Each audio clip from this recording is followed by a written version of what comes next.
Faz sentido crer em Deus? Argumento cosmológico.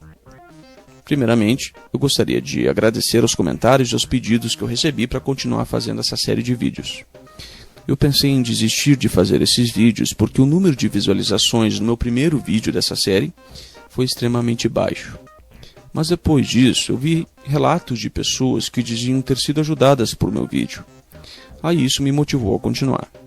Eu gostaria muito que vocês pudessem compartilhar no WhatsApp ou no Facebook esse vídeo com mais pessoas, para que tais pessoas tenham acesso à informação, né?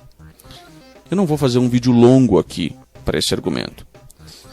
Embora eu considere o argumento cosmológico um bom argumento, eu acredito que tem outros argumentos melhores a respeito da existência de Deus do que esse.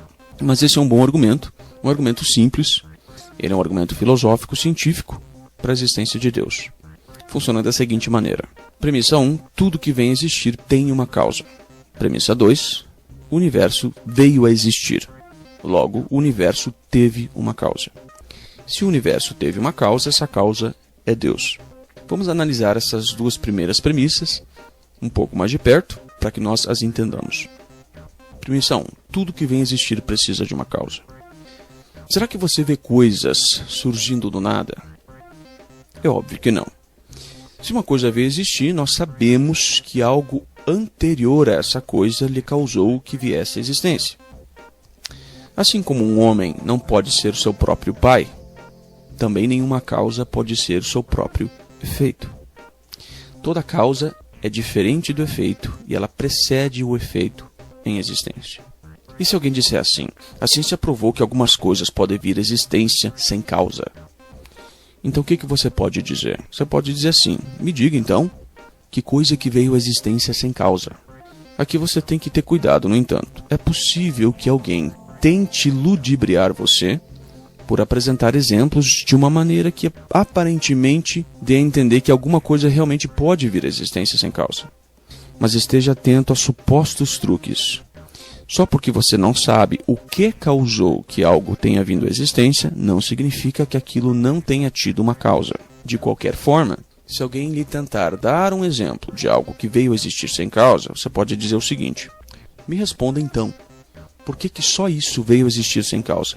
Por que todas as outras coisas também não vêm a existir sem causa? Por que só isso vem a existir sem causa? Então é uma questão interessante. Basicamente, ninguém discorda dessa primeira premissa. Tudo que vem a existir precisa de uma causa. Vejamos então a segunda premissa. O universo veio a existir. A ciência hoje sabe que o universo não é eterno. Mas nem sempre foi assim. Até algumas décadas passadas, a ciência simplesmente acreditava que o universo era eterno, estático, não havia tido um princípio. Sempre teria existido.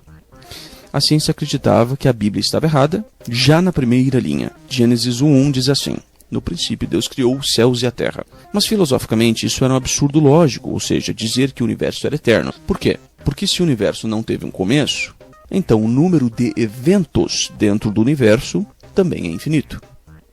Veja o absurdo que isso implica.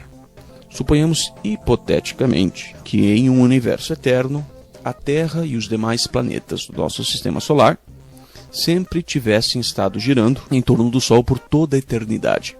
A cada volta, no entanto, que Júpiter dá em torno do Sol, a Terra dá em torno de 11 voltas. Mas em um universo eterno, ambos planetas teriam o mesmo número de voltas, ou seja, infinito. Então veja que absurdo isso é. Os dois teriam a mesma quantidade de voltas. Isso é um absurdo lógico, né? Então, no entanto, a ciência hoje sabe que o universo de fato teve um começo há 13,7 bilhões de anos em um evento batizado de Big Bang. Aí você está se perguntando, mas você está defendendo o Big Bang? E eu digo sim.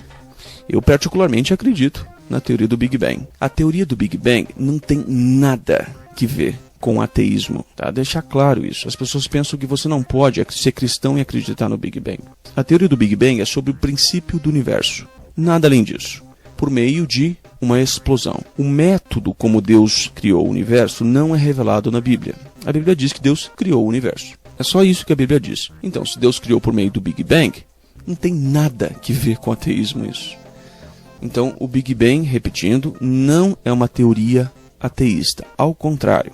O criador da teoria do Big Bang é um padre católico, ou foi um padre católico, né? Depois, se você quiser, você pode pesquisar sobre isso. Então, por que se afirma isso? Por que se afirma que hoje o universo teve um princípio? Em termos simples, a ciência descobriu que o universo está em expansão contínua. Então, segue-se logicamente que em algum momento no passado, essa expansão começou. Para ilustrar, imagine um balão que tenha desenhado nele alguns pontos específicos, como se fossem galáxias. Se você soprar nesse balão, você verá que os pontos se afastam. Mas se os pontos se afastam, é porque o balão está se expandindo. Mas entenda que tal expansão não pode, por motivos de lógica, sempre ter estado ativa. Em algum momento essa expansão começou, assim como em algum momento você começa a expandir o balão, né? Do mesmo modo, o universo está em expansão. E estando em expansão, o universo não pode sempre ter estado se expandindo. Ao contrário, em algum momento, essa expansão começou. A teoria do Big Bang, basicamente, é unânime entre os físicos e os demais cientistas hoje. Assim sendo, por milênios, a Bíblia esteve certa, dizendo que o universo começou, e a ciência esteve errada. Agora pergunte-se, de onde veio o universo? De onde veio o Big Bang? Veja o que Fred Hoyle disse com respeito a isso. Ele disse assim: essa é a situação mais peculiar sugerida por muitos astrônomos para representar a origem do universo. O universo deveria ter começado em um ponto específico, de onde a resposta comum e certamente insatisfatória é do nada. Mas como é possível, talvez você se pergunte, que algo surja a partir do nada e por nada, pelo nada? Será que isso faz sentido? Para responder essa pergunta, precisamos entender outra pergunta. O que é o nada? Em termos simples, o nada é a inexistência de tudo. Muitos confundem o nada com o vácuo. Mas atenção, o vácuo é alguma coisa. O vácuo não é o nada. Tá? Então não caiam nesse truque. O vácuo é alguma coisa, o vácuo não é o nada. É uma questão mais metafísica. Vejam essa imagem, né? Aqui vem a questão. O que tem antes do universo? Ou o que tinha antes do universo? O que tem por fora do universo? E a resposta é o nada. Visto que a nossa mente não consegue abranger a substância desse nada, pelo menos vamos tentar entender o que é o conceito do nada. E eu vou usar aqui um exemplo bem medíocre para tentar ilustrar para vocês o que seria o nada. Imagine um jogo de videogame, por exemplo, o Mario Bros. Muitos já jogaram talvez esse jogo, né? Entenda esse cenário como se ele fosse o nosso universo. Agora me responda a pergunta: o que existe por fora desse cenário? O que existe abaixo da linha do solo desse cenário? E a resposta é nada. Por quê? Porque o cenário é tudo que foi criado. O cenário é tudo que existe. Além desse cenário, nada mais existe. Entendeu o ponto?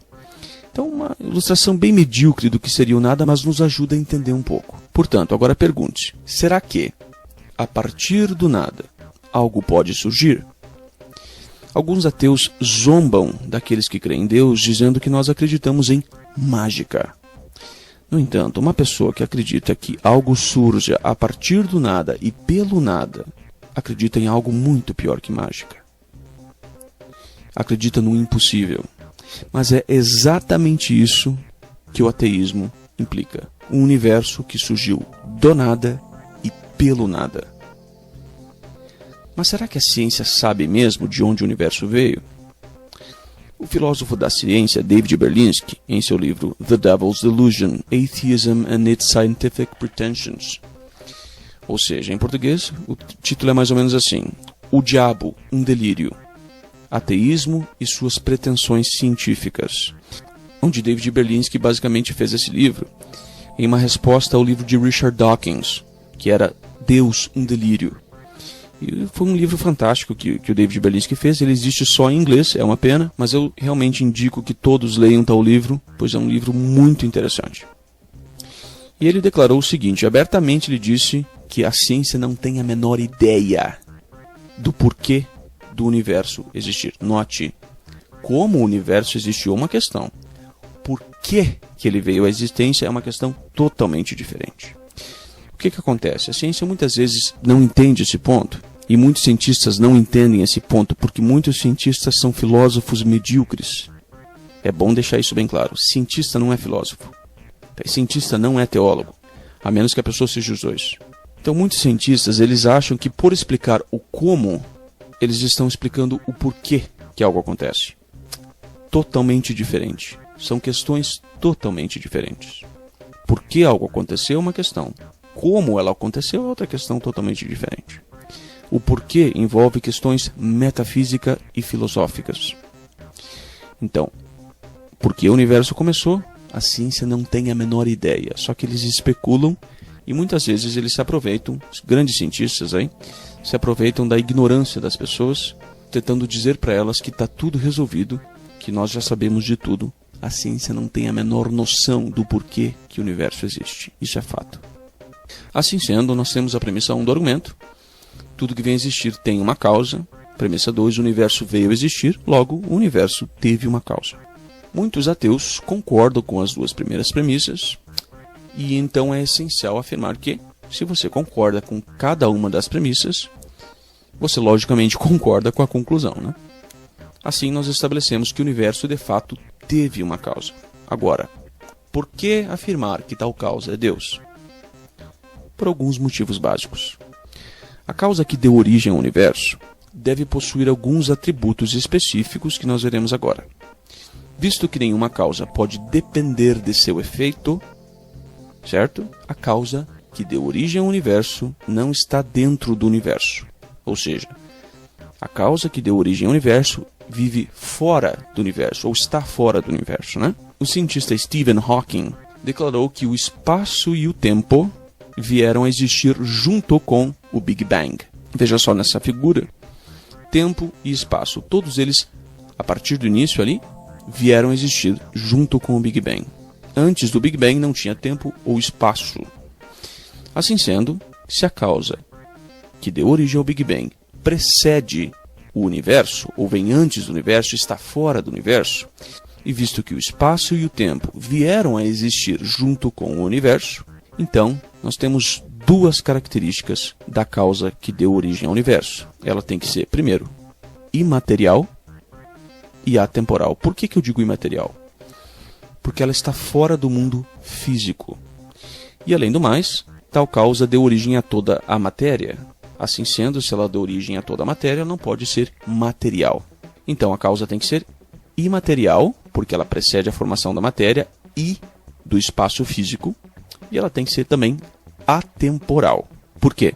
Porque ela está fora da linha do tempo. Ela precede a existência do tempo. Então ela é atemporal. Mas não é apenas isso.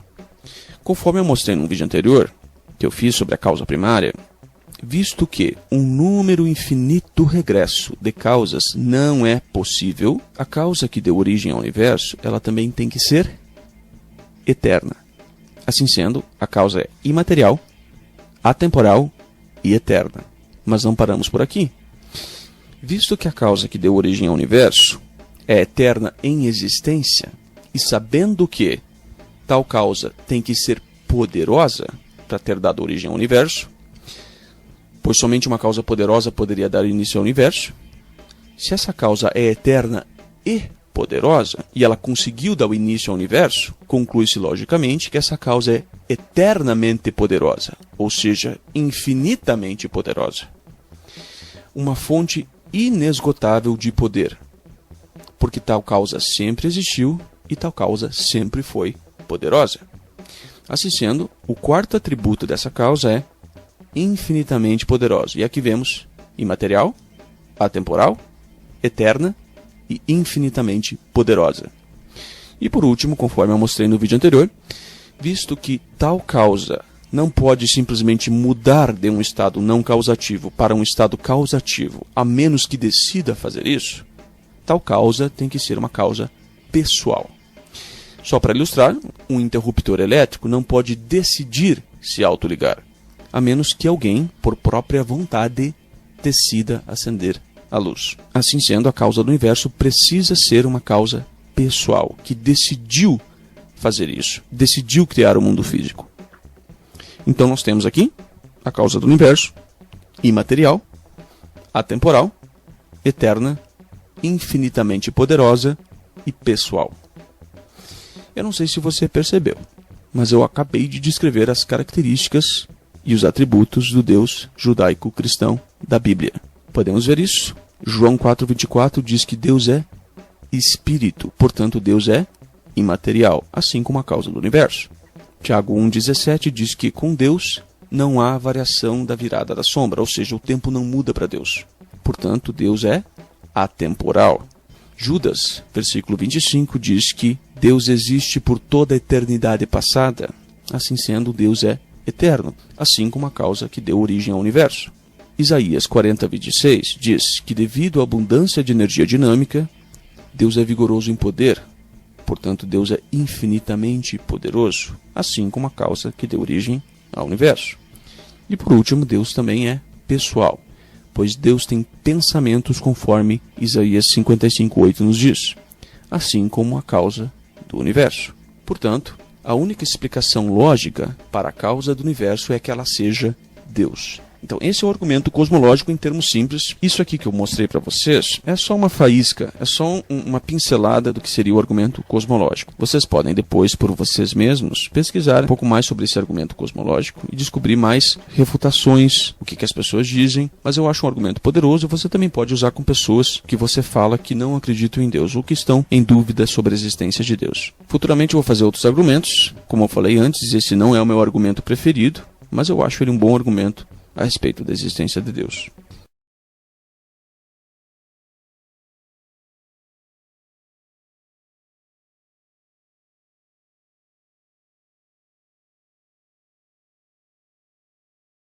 And they are reacting this way because they've been properly chastened. You know, when the Big Bang hypothesis became more than a hypothesis, when it became part of the settled body of theoretical physics, a great many physicists said, you know, the universe came into existence 15 billion years ago. It sort of erupted into existence from nothing. And some of the physicists with more than a nodding literary acquaintance with the great texts of Western history said, you know, I've heard that before. Can't place it, but it's got that ring. In the beginning,